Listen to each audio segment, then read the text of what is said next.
Good morning. I'm Ramona Hernandez, and I am going to introduce our next speaker, Navigating Oregon's Healthcare Landscape. And our speaker is Mr. Sean Kolmer. So I'm excited to introduce our next speaker. He has experience in Oregon health policy, including roles with Governor Bauer, and Brown. Sean, forgive me, guys. Sean has helped expand healthcare access and secure critical Medicaid funding. Please welcome Sean as he dives into navigating Oregon's healthcare landscape. Thank you, Sean. Thank you. My mic working? Yes, no? Yep, sounds like it. Yep, heard a clap. Get that out of the way. Good morning. Doing all right? I think the last time I was here, I think the very last morning session, which everybody was like, I want to get the heck out of here. You had your big party, I think. The party's tonight, right? Is that right? So I'm glad I'm not the morning after the party, which is good. And also glad there's nothing happening in Congress or nationally that we need to talk about.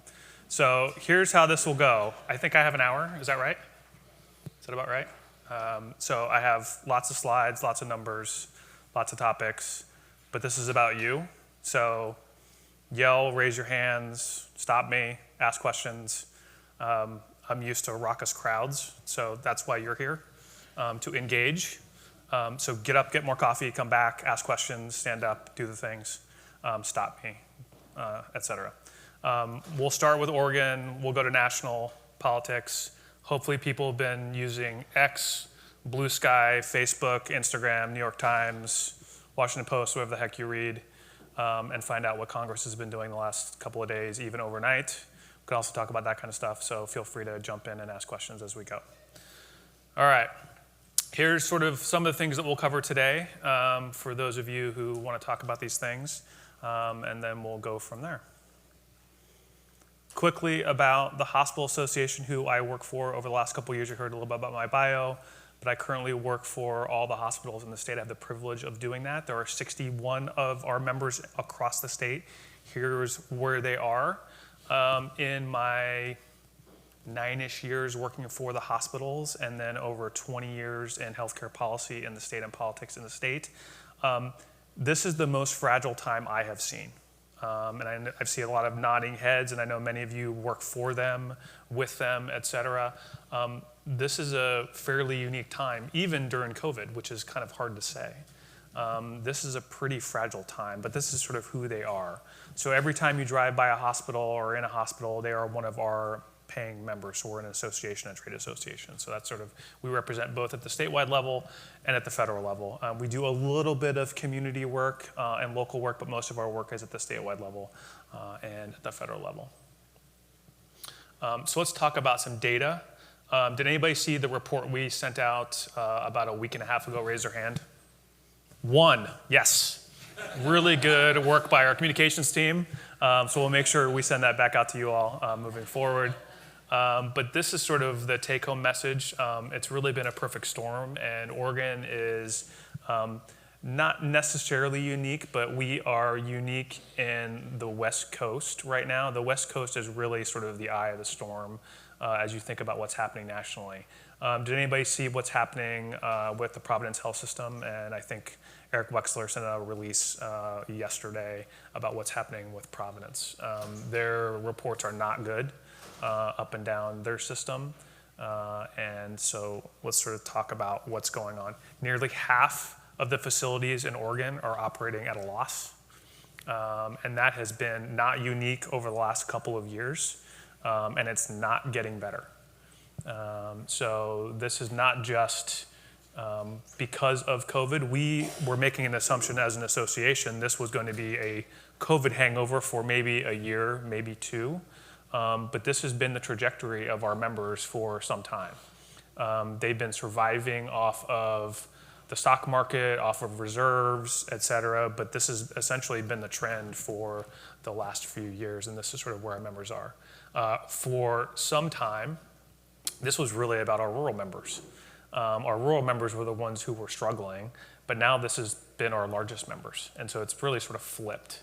Our rural members are doing a little bit better, but really it's been our large urban and our large systems that are sort of really driving a lot of this now.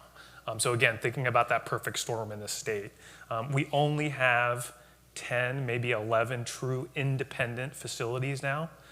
Most of our facilities are now affiliated, fully integrated, or full systems now. Again, that's a trajectory that's changed in Oregon over the last 20, 25 years. We are now, like most other states, for a long time we weren't like that, but now we are essentially a systematized state moving forward. Here are the numbers for the numbers people. Get your glasses out. Come to the front if you need it. I don't have my glasses on, so I won't be able to see what's on the screen in front of me, but you can see it here.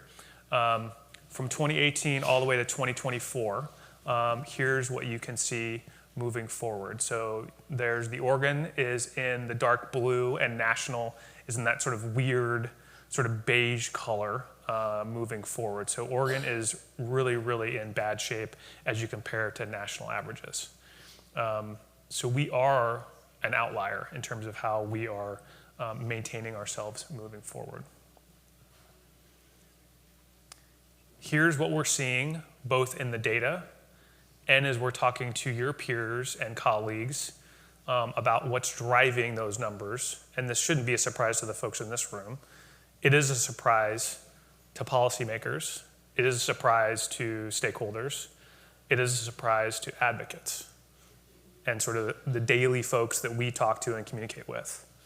Inflationary costs, what it costs to do things, labor, people, regulatory environment, and full beds, not being able to move people through the system in Oregon is also a huge driver.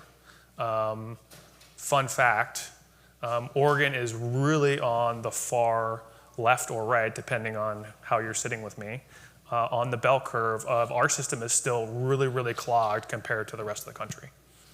So that is still driving costs through the roof. Not only are we an underbedded system, but our system is very, very clogged. So again, these four things are driving those numbers really, really terribly in terms of how our system works and functions. Here's how it breaks down. Again, this shouldn't be a surprise to anybody in this room who's looking at any of your particular systems, industry at large moving forward, but this is Oregon-specific data as you move forward. And then, again, this is just how we collect the data and report it out moving forward. Again, shouldn't be a surprise to folks in this room.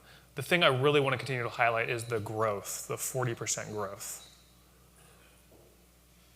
Raise your hand if your revenue growth has been 40%. Okay, nobody in this room raised their hand, I don't think.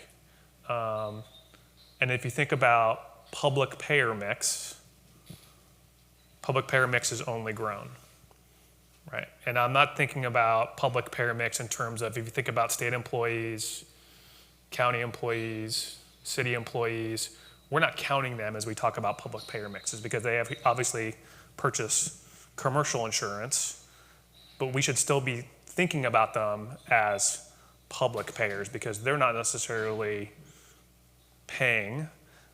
They are paying at commercial rates, but they're still trying to rein in their cost structures as they're negotiating those contracts with commercial payers. So as we think about this, we have to continue to think about how this works. One of our members in particular, if you keep going down 101, their payer mix is 85% public. They are going to be a very different facility a year from now or 2 years from now. That is not a unique situation to many of our members across the state. So we have to think through that not only from a system perspective, but an economic perspective in that community. Obviously, this is a big conversation nationally. It's a huge conversation here. This is where we are as a state. 1 in 3 Oregonians are covered under Medicaid. Medicaid pays 56 cents on the dollar.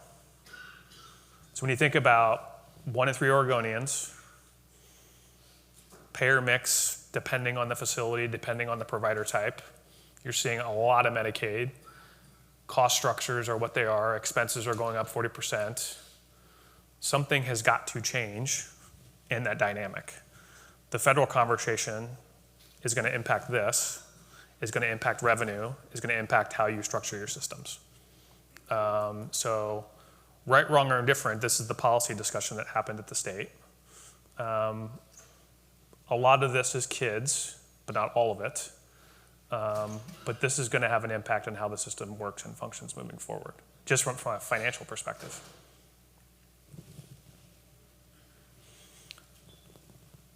How many in this room have really enjoyed what the health insurers have done over the last couple of years around prior auth, et cetera, and all the barriers that have popped up over the last 3, 4, 5 years? Raise your hand. We have seen an acceleration of barriers from the commercial industry around prior auth, denials, all of the things that were there before, but just the barriers have just accelerated, both in Oregon and across the country, because they are protecting their market share and protecting what they are doing as the commercial market's getting smaller and smaller and smaller. Again, think about 1 in 3 in Medicaid. You think about the Medicare market. Oregon's getting smaller and smaller if you think about Oregon as a commercial entity. So they're beginning to protect their market and their marketplace. And so they're doing these sorts of things, especially in Oregon, moving forward. Here's the payer mix in Oregon as it sits today. And if you think about from a public policy perspective, just throw away all your ERISA plans. So throw away all of your big employer, Nike, Intel, all the big lumber companies, even schools, public employees, all those are ERISA plans. They're not regulated at all by the state. So if you're really thinking about state-regulated plans where the state would have influence to say, thou shalt not do something, that's like 10% of the commercial market. It's really, really small. So if we think about public policy change, there's a really, really small market there that can be changed. Everything else is governed by ERISA, which is federal law. So that conversation has to happen at the federal level. Real change for covered lives happens in the Medicaid space at the state level, public employees, and that's really it. So if we start thinking about how public policy changes here, that's where it is. Everything else has to happen at the federal level. Are we talking about Medicare at all? Medicare is like, the third rail of conversation. That was never contemplated at all during the current congressional conversations because no one wants to touch it, right? The Medicaid conversations that we can talk about is if someone's brave enough to raise their hand at the table, we'll talk about it. But even Medicaid now is becoming a harder conversation to have at the federal level. We've had them successfully here as a state, but they're becoming harder and harder to have. Here are the losses over the last, I guess that's 3 years now. The point here is everyone's under the zero line, right? And these are just mounting and mounting and mounting. The days cash on hand that our members are swallowing and having to live with are pretty scary. The number of calls that we are getting from particular members are south of 45 days, 60 days, 30 days.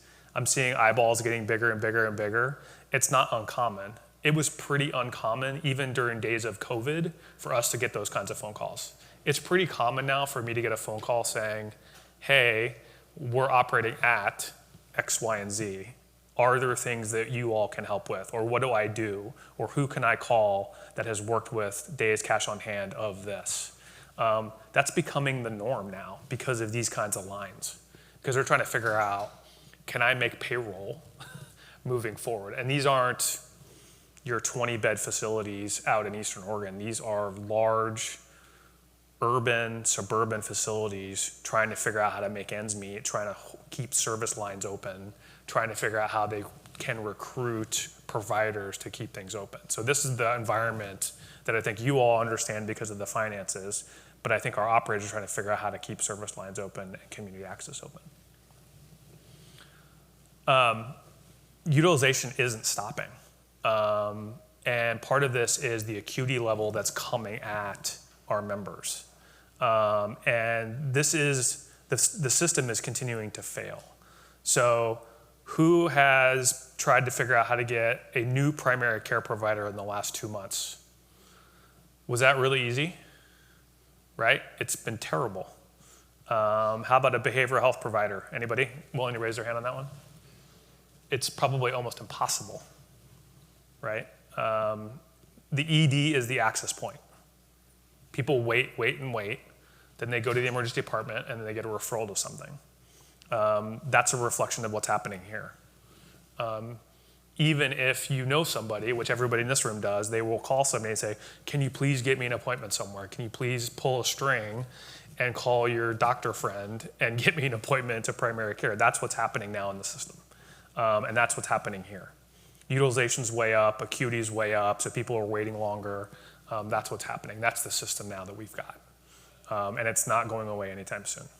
Again, I think everyone assumed it would start to go away with COVID. This was a COVID sort of reaction. It's not. This is now the system we have, and we've got to figure out how to manage through it and figure out how to make it work. But again, this is a reflection. Everybody's staying longer. I unfortunately had to take my son to Providence St. V's, and they were fantastic. But if you walk through the emergency department, if you walk through the med surge, if you walk through any of the floors there, there's people everywhere. People are staying longer. There's beds everywhere. There's beds in the ED in the hallways that are now basically permanently there because there's not places to put people. And that was a normal night. That wasn't necessarily like a busy night, but that's kind of where we are because there's nowhere to put people. And there's people sort of everywhere. And again, that's not a normal thing anymore for where we are. This is sort of how much it costs, the system. We've been able to use some of our data, some of our own members' data to sort of start to quantify what this is starting to cost the system and where the sort of failures in the system are of our members not being able to get people to the right places of care.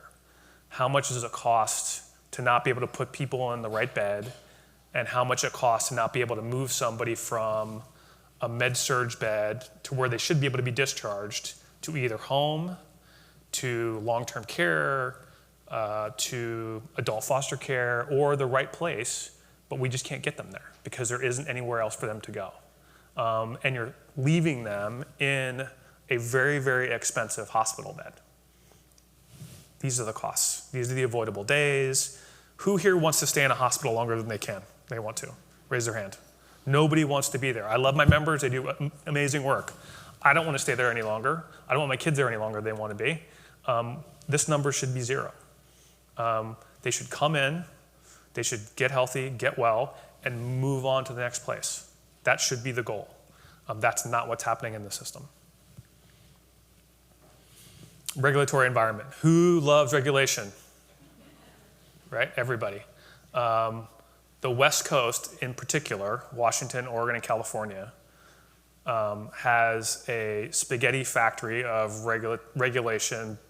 Obviously the feds have their own thing, but in particular on the West Coast has an enormous amount of regulation. If you could tell me what the foundation of it is, I'd love to talk to you. I've been around a long time, unfortunately, and there's just a sort of spaghetti around all kinds of things that don't make sense. But they bear a cost on the system that creates problems. So we've got to figure out how to untangle some of that to make it actually work for operators, staff, and ultimately patients, so we're not wasting time that nobody has. Patients don't have the time, staff don't have the time, you all don't have the time, and it's essentially costing everybody. How do we deal with that moving forward? So let me sort of stop there. It's a good stop for people to get warmed up for any federal conversations we want to have. And then I'll drink a cup of coffee, and then we'll go from there. So pause, stretching, No? Question? No, just stretching? Okay. Yeah, and please tell me where you're from or a name or whatever you want to say. Oh, hey, Terry. Good to see you. It's been a long time since we've not seen each other on the screen. Yeah. So in reference to the regulatory, right? And you know I'm probably going here. House Bill 3320 is an example of multi-millions. Never heard of it. Never heard of it. Sean. Yep. So in reference to your question about what's causing it, right? Yep. We also have a lot of increase in the union activity. Yep. And then obviously politicians Yep. not understanding the true impact. Yep. Right? So I mean, isn't that a big piece of that regulatory component? And you're right. I mean, when we talk, many of us are colleagues, we talk to our folks in the Midwest, in the East. There's organizations where if they're having a bad day, it's because, okay, maybe they hit like a certain percentage of an operating margin compared to a loss. So that said, what is it that they're doing? How can we improve and learn from others, and at the end of the day, get the money out of the commercial payers that we are not getting, right? Yep. So let me maybe ground everybody in the first point of the environment that Oregon's in. And I would bucket us in with the entire West Coast. A highly organized labor environment. Everybody understand what that means? Everybody shake heads. So highly organized labor contracts, and that filters into a political environment that elections, campaigns, et cetera. So I'll use legacy as the example. Had been a fairly unorganized shop. So probably 10, 15%, Terry, historically, had been organized by the nurses, SEIU, et cetera. I think now they're probably north of 50%. And how that then plays out from a political perspective at the statewide level is Oregon went from, when I first started getting into politics, Oregon was, even though from a statewide perspective, we haven't had a Republican governor since 1980. But we'd always had Republican speakers of the House, flips and majorities. We hadn't had a Republican Senate president for a very, very long time, but we'd had 16, 14 Senates with Democratic majorities. We'd had a split House. We'd had very sort of moderate chambers. But ever since 2010, we've become a very, very purple state and a much more polarized state. And we'll sort of talk about this when we get to the state stuff, but we'll sort of cut to the chase. And what that's meant is labor has really sort of pushed us like this politically. And then sort of the dynamics that we've avoided that have been at the federal level for a very long time have basically come to Oregon. We've avoided it for a very long time. And that's created, I think what Terry's talking about is people are coming from their ideological places and coming to the legislature and saying, well, I came from a labor organizing background, and now I am the chair of the Senate Healthcare Committee. And so my frame of reference is, I think that frame of reference is the right reference, and so I have to be convinced of X, Y, and Z. Or on the flip side, I come from a deregulation, private sector, X, Y, and Z. Those people are few and farther between in the current political environment in Oregon. So I think you've got sort of these sort of polar opposites that are starting to happen in the state. And those folks don't have very much power in the political process versus the other way. So that's sort of what's happening. Yeah. Does that get you there? Okay. Any other questions on this one before we go? There'll be no federal questions, I'm sure, so we can make up time. Okay. So here's the cue to Eric Wexler, who's the current CEO just named, but he's been a long-time executive at Providence. That will kick us off here. And some of these slides might be old since everything changes. And when our team made these, I said, well, don't worry, because they'll be old even the minute we made them because of all the movement at Congress, but they'll give you some flavor, and then I can talk about what happened last night and this morning. I'll just sort of won't worry about talking about the blocks anymore, because again, this was old the minute we made it. But I want to talk about the stuff on the right, because that's going to be relevant. And what I would offer you is I would go to the Kaiser Family Foundation. I'm not going to send you to, I would send you to the New York Times, but I'm not going to push people to certain places, but like if you're looking for like analysis, Kaiser Family Foundation would be one of the best, especially for numbers, and go to there, especially now that the House has passed stuff. The things that are most important, I think, for this group are, as they sort of talk about Medicaid and the impacts, is they have moved some of the implementation dates forward. They're going to have impacts on that 1 in 3, 1 in 4 we talked about earlier. So think about work requirements and changes in eligibility processes. So whether you think those are good public policies or not is not really the debate. The practical impact of those things will be, think about if you are a person or a family that makes $45,000 for a family of 4, that has either mom, dad who don't work, or work a job that's under that income level that has a kid. Now they're having to go through extra paperwork on a 6-month basis or prove something, more so than they did before, to get on a government program. That's just creating barriers. Whether that's a good thing or a bad thing, it's just a new thing for those folks. So that is going to change how many people are on Medicaid in this state, and in many states in the country. And the data suggests in places like Arkansas, Georgia, et cetera, the number is going to go down. So that's going to create more uninsured in the state if this continues to go down the path it's going to go. Again, not passing judgments about whether that's a good or bad thing, but that's what will happen, because it's going to create barriers to enrollment. It's going to create barriers to people staying on the plan based on what we have done traditionally in Oregon. So that's just what it will do. It will create barriers. A practical implication, again, for our membership is that's not going to stop people from coming into the door.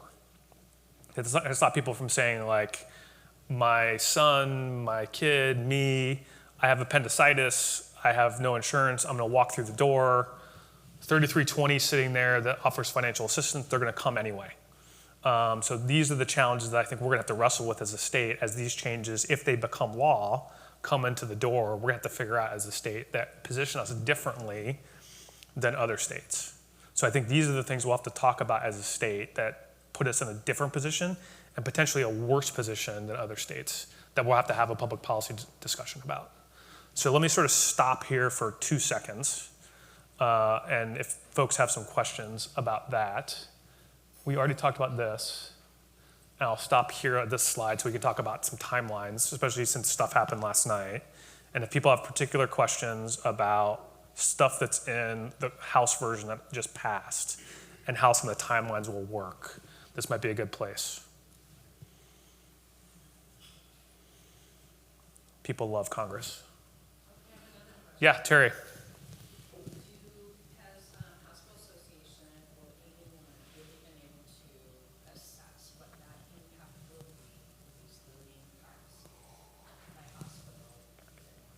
Not by hospital. So the question is, where's the impact analysis by hospital? And the short answer is no. Nobody's done an impact analysis by hospital yet. The governor's office has put out an analysis about what they think the loss of coverage would look like with what the House version would do, and they think it's going to be a 40% reduction in coverage. And that's with work requirements, eligibility changes, some of the changes on the ACA marketplace. Because remember, that's going to be a change to tax credits as well.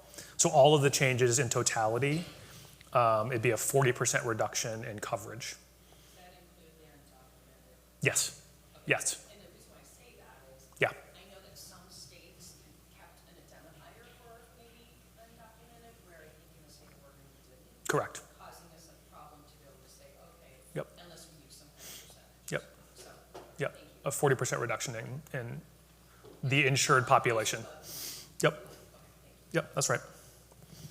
So Oregon currently has an insured rate of about 97%. So the assumption is some version of this bill passes. It's still got to go through the Senate, and they got to figure their stuff out. There'd be a 40% reduction in the current insured rate currently. 40% volume or 40% net, like reimbursement? No, of the insured rate for Medicaid. Yeah. For Medicaid, yeah. So instead of 1 in 3, it'd be, about 300,000 people, 400,000 people. Yeah. Yep. I see some shifting of chairs over here. Are there questions or just shifting of chairs? Okay. Yeah. Is there a thought to potential shifts between Medicaid and ACA? Like, is there any expectation that people will say, whatever, this Medicaid stuff is way too complicated to prove work or whatever, I'm just going to go get a heavily subsidized ACA? And is there any estimates of that? Yeah.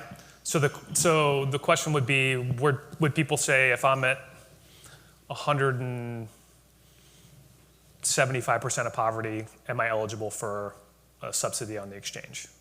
Right? That's the question. So maybe. And we'll have to see whether that happens or not. I think that would be a better option for them, frankly. Likely the networks are going to be better. It's obviously a better option for you all because the rates are going to be better than Medicaid because they'll be commercial rates. That will be the option for them. If what happens in the House happens in the Senate, that will be the option for those folks because they won't have coverage for Medicaid. Well, and even if say you're at 130%, so technically you're eligible for Medicaid, if you try to apply for ACA, then will it force you over to Medicaid? What happens to you then? You're not eligible for the subsidies if you're at that level. Yeah. Yeah. Yep.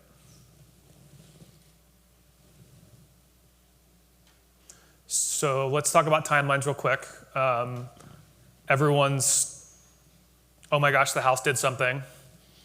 They're not Nebraska. They don't have one chamber. They have 2 chambers, and the president has to do something too. So like, we all pretend like there's not a democratic process. There actually is. So the House did what they were supposed to do. So that's what this timeline articulates. So the House did their thing. They still have to send it to the Senate, and the Senate has to reconcile it and do their thing. If you've, hopefully you're not doing this because we have to talk about mental health if you are. The Senate has signaled quite a bit that they don't love a lot of things that are in that version. So the Senate is typically, regardless of the makeup, the Senate is usually a lot more moderate than the House, just by the nature of how they're elected. They're elected statewide, they're elected every 6 years, they're not sort of torn by all sort of the campaign politics every year, they're not torn by the whims of everything. So they're typically a lot more moderate about how they do things. Whether they do this bill or not is not really the point, but that's sort of typically how the Senate operates. And they're there forever. I mean, if you've seen the age demographic of the Senate, they're like literally there forever. So they've already signaled that they will do things differently. So House version is the House version. The Senate actually hasn't put out a version. They've just sort of said a lot of stuff. So it'll be seen whether this version survives or what pieces of this version will actually come to fruition. I do believe something will happen. So I think that is the first thing that I will say. Whether it is the House version or some skinny down House version, I think TBD. But I don't think, I think it's a fool's errand to think that something won't happen. We've been down this road before. The president is very, very powerful in his current version. And I think he will figure out how to make some version happen. Whether it is the House version or not, I think it's anybody's guess. And I think people are foolish to think that. But I don't know if we know what version it is. Ultimately, politics in Congress, state legislators, et cetera, are essentially math. So you all should be very good at this. It doesn't actually take very much. It's 51 votes in the Senate. But you actually have to figure out what 51 votes you need to get it. This is budget reconciliation, so you need 51 votes in the Senate to make it happen. They got their 214 in the House. Now they need 51 in the Senate. It's no harder than that. So that's the work they need to do now to figure out whether they can get 51 votes. And that's Senator John Thune's job, is to figure out if he can do that. The likely path for them is between now and either the end of June or probably more likely sometime in July, and trying to get something to the president's desk sometime in August. So that's sort of their goal. And the reason that the speaker wanted to get this done now is because they're going to do House recess between now and Memorial Day and later. And if anybody, who's from the eastern part of the state? Anybody? No? Because a lot of the House town halls were not very fun for a lot of his members. And so he didn't want his House members going home before the vote was happening. He wanted it to happen after the vote happened. So that's what they were dealing with. And for the Senate, they're not really that worried about it because, again, they haven't said very much, which is a different tactic for the Senate. So that's what the Senate will be dealing with over the next couple of weeks. I'm sure there'll be a lot of discussions about it, but that's sort of where we are in the process. All right. State politics. Public polling. Politicians. Lots of ego. They talk to you all quite a bit. They are elected people, so they like to look at polls. We do polling all the time. This is polling from a very reputable statewide firm that is in Oregon. What is not on this bubble? This is recent. This is like this is the end of 2024. Healthcare. So this is probably the second time in the last 10 years that healthcare has not been in the top 10. So people, if you just ask an open-ended question about what the things they care about anymore, healthcare is not there anymore. Before that, it was in the top 3 easy. You didn't have to ask people. They were just like, healthcare. Like, I care about healthcare. I want it to happen. It's my thing. I care about primary care access. I care about prescription drug. You name it. It was just in. Now it's not. This is Oregon. So this is like everybody at your table. If you talk to them, I mean, you're healthcare people, so you're going to say healthcare. But like, if you're at a cocktail party, they're not going to talk about healthcare. This is what they're going to talk about. Any idea why? What's that? Any idea why it's not a priority anymore? Yeah. When people are in downtown Portland, they see somebody laying on the sidewalk when they're going to dinner. They're tired of talking about taxes that are going up to pay for housing. They can't afford their mortgages anymore. This is pretty easy. And this is like calling your neighbors and saying like what bugs you the most. Or if there's somebody in Salem or somebody in Coos Bay, they're hearing a news story that talks about housing issues or homelessness issues. I mean, this is pretty easy. So that's why. Okay. Cost of living, that yellow, if I were to do this poll now, and probably in another 6 months, that yellow bubble is going to grow and grow and grow. Yeah. So are you setting us up to say that we're going to be blindsided by what's going to come down in terms of losing coverage and not being able to advocate with our policymakers to actually prepare for and react effectively to these changes? Is that what you're setting us up for? So, great question. And I didn't bribe Terry $5 to ask her question earlier, but this is why, from a healthcare community perspective, policymakers aren't paying attention. Because this is what they pay attention to. When they do town halls, when they look at their constituents, when they are listening to people, these are the things that they're hearing about. Because if they are talking to 1 in 5 people, if they're talking to 1 in 10 people, if they're talking to, coffee, if they're going to dinner parties, if they're fundraising, these are the things they're hearing about. They're not hearing about healthcare anymore. They're just not. And if they're hearing about healthcare, it's around behavioral health. And then nobody really has an answer for them. Like, oh, it's really hard. Okay, well then give me a solution. What's the solution? Well, I don't really know what the solution is, but it's really hard. I had a hard time getting an appointment. Well, what's the thing? So I think that's the challenge that I think we as an industry have with this conversation, is breaking through this discussion, which has been new post-COVID. And even during COVID, as I think you all saw, the discussion was really about frontline staff, because everyone saw everyone in PPE, right, and rightfully so. But it was about those staff and those workers. It really wasn't about healthcare as the building and as the industry. It was really about the workers and the staff. So it was never about this kind of stuff. Here's the current makeup of the legislature. So blue is Democrats, red's Republicans. This really hasn't changed very much in the last handful of cycles. So this should be pretty easy to understand.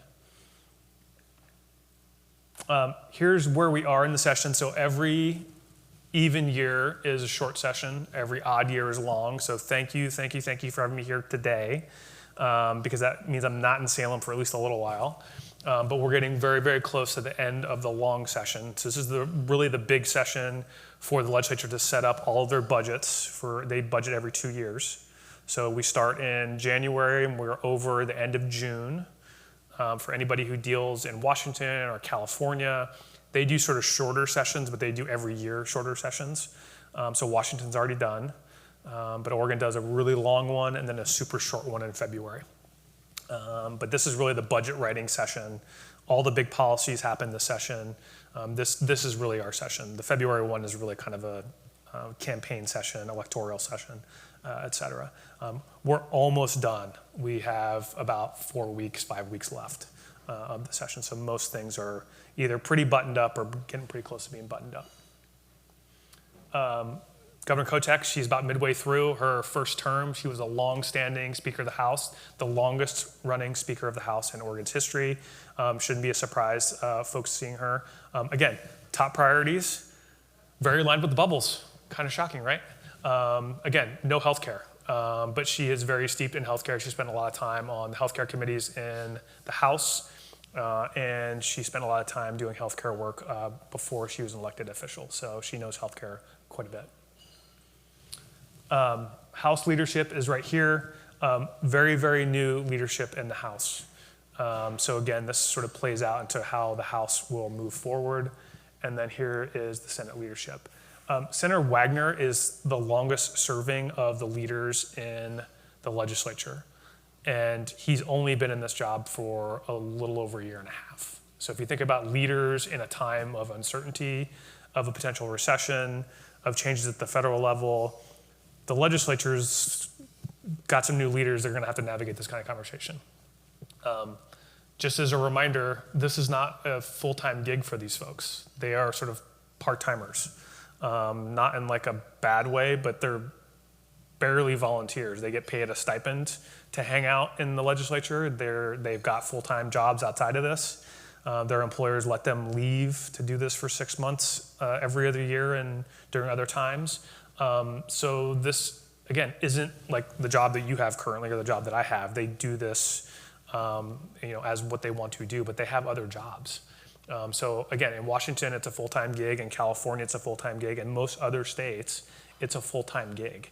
So again, to Terry's point, for us to educate them on how the charts work on the finances of hospitals is a huge task for them to understand. If I'm thinking about Daniel Bonham, who I've known since college, ironically enough, he is a small business owner from the Dalles.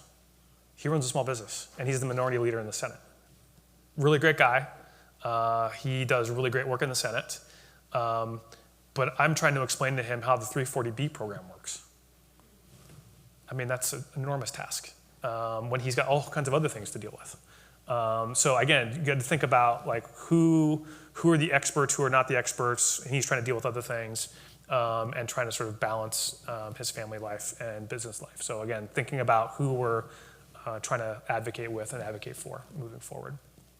Let me sort of speed through some of this stuff and go from there. Numbers. Regulatory burden. Here we go. 3,400 bills. What do legislators love to do? They love to legislate. From a national perspective, Oregon is number 3 in the number of bills they introduce every year. Number 3. I don't think we're the 3rd biggest state in the country, as far as I know. And in terms of healthcare, we are number 1 in terms of bills. So it's not just bills that are about healthcare. It's about employment. It's about labor law. It's about all kinds of other things that you all deal with, right? So some of the biggest bills that we're dealing with at the moment are sort of tangentially healthcare. Unemployment insurance for striking workers. That is an employment bill that has huge implications for healthcare. That wouldn't necessarily be like just a strict healthcare bill. That's an employment law bill that we are engaged in. That counts obviously for the bills that we're engaged on. But we have a huge swath of these 3,400 bills that we deal with on a day-to-day basis that have huge implications on the work that you all do. Let me sort of stop here. I can answer a couple of questions on the state policy issues as we move forward. And then let me do a time check to make sure we're doing okay on time. Who's my time check? Anybody? Am I doing all right? Okay. Questions on state politics before I go? Yeah? Thanks for setting that.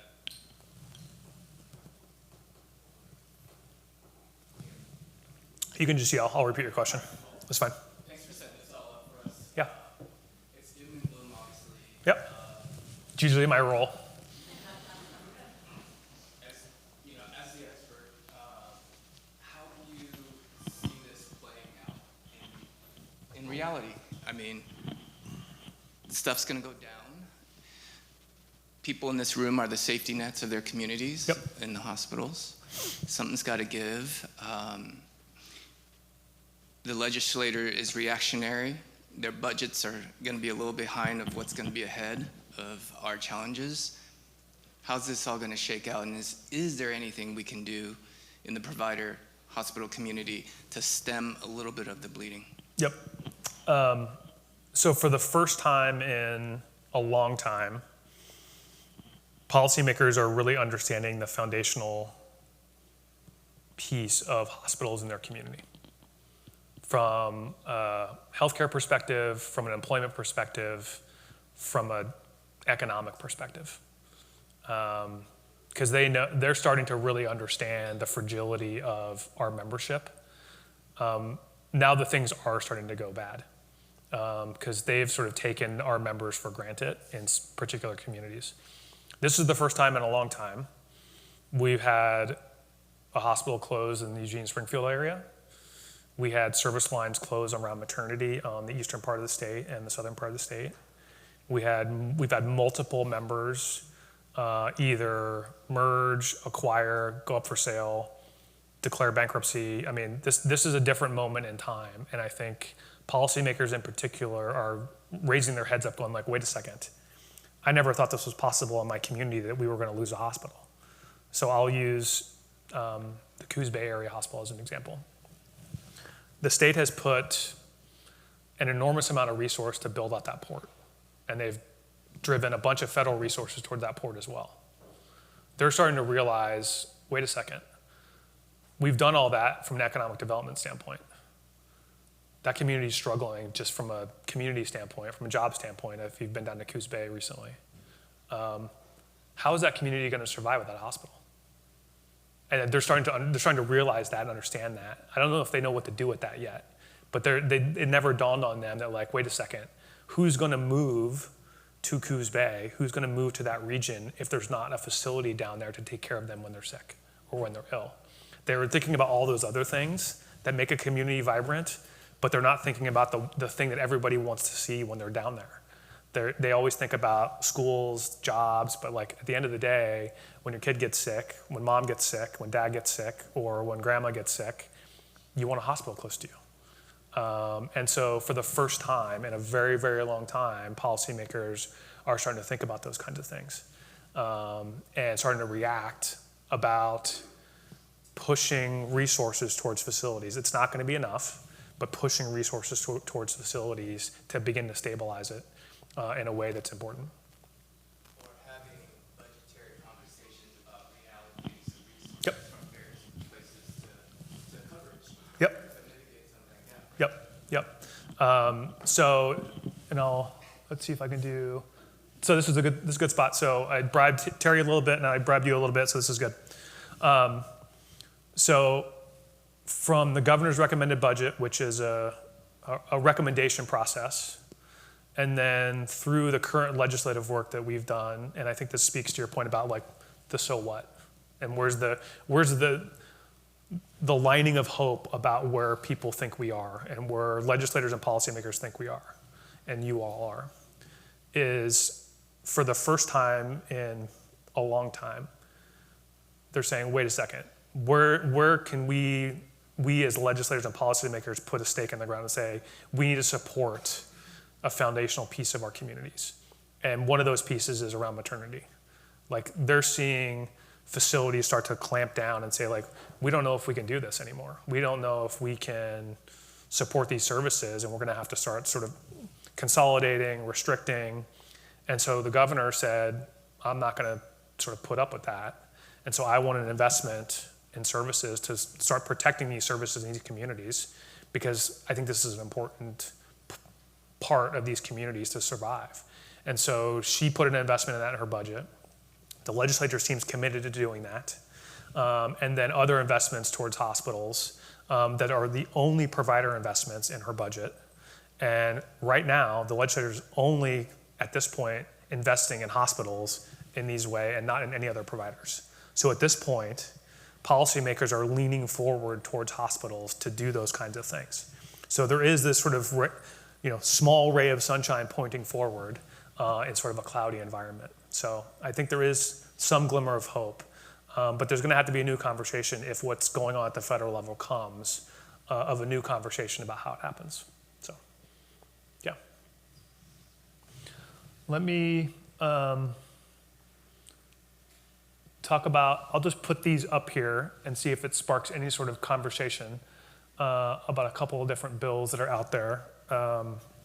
Here are a couple pieces of legislation that we've supported, and I'll see if any of them have passed. I don't think any of these have passed quite yet. I was just on a phone call about the one up top this morning. All of these are in various stages of either grief or hold. Terry, number 4 is not going anywhere, so I'll just start that one, but we supported it. That one's for you. But these are a handful of bills that we supported in the legislative process that are sort of in hold patterns at the moment that will sort of get their say towards the final stages of session moving forward. And then a couple of bills that we've opposed during the session, and that list of about 400 moving forward. A couple of bills have already died, and a couple of bills that are in the process of dying moving forward. As we talk about regulatory burden, things that don't really do very much, but have been bills that legislators have brought forward or advocates have brought forward as we move forward. The one flag on this one, I want to say, you'll look at it and go, why are you opposing a bill about workplace violence prevention? That doesn't make any sense. Like, don't we want to support that? That doesn't make sense. This is a classic regulatory burden conversation. Why are we doing a whole bunch of new things? Why are we sort of requiring hospitals to do a bunch of stuff? That's really what that bill is. So the title is a little misleading. So just want to sort of flag that one as part of the conversation. Already had this slide up in terms of timelines. So hopefully we'll get out before one of my colleagues' birthday on the 29th. But that's the deadline that the legislature has to get out. That's their constitutional deadline that they have to do something. And as a reminder, the legislature only has to pass a budget. That's their only constitutional responsibility, but they will do way more than that.